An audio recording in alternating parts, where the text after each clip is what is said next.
My family's originally from South Sudan. I was born in Kakuma, Kenya. It's a refugee camp.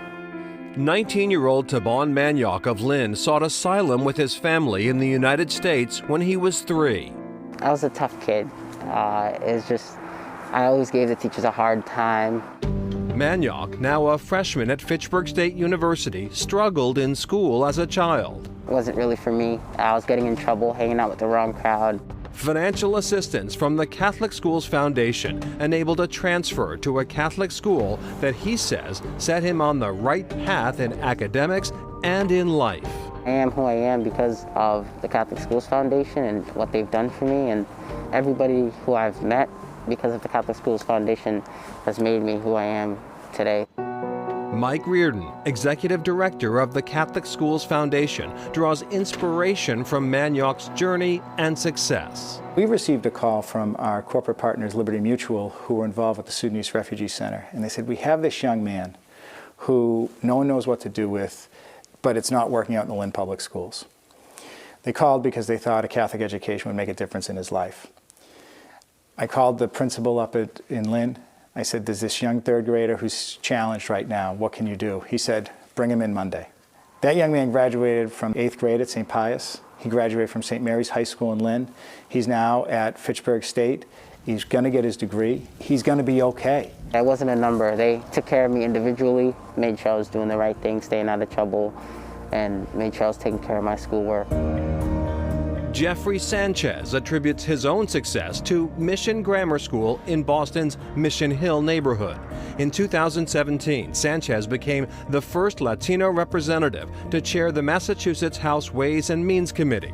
He is now senior advisor at Rasky Partners. They really instilled in us very powerful values, and as a Puerto Rican kid growing up in these projects, I never felt any different than my best friends that looked different than me or had a different accent than me. As a student, Sanchez served as a sacristan, a caretaker of Our Lady of Perpetual Help Basilica next door to Mission Grammar.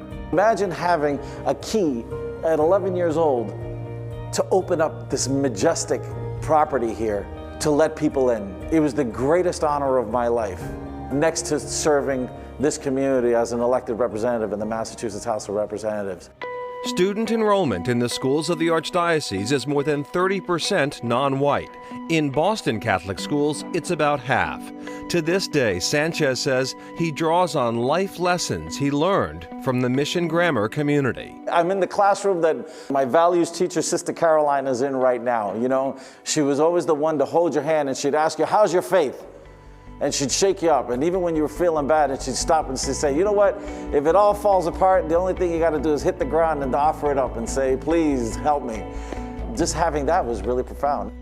Like an egg. Christina Vidania, a third grade teacher at Mission Grammar, continues that tradition of fostering community. My biggest thing is teaching them kindness and just positivity. And it's not always gonna be positive, but I think getting that message across to them that we have a community in here. Mission Grammar President Allie Dutson. The beauty to me is the example that we set in Catholic education. We are promoters of justice, we're seekers of truth, and we're developers of faith. And everyone lives their faith differently. And it's incredibly beautiful to see our scholars, starting from infants to grade 6, really sharing and developing and exploring their faith.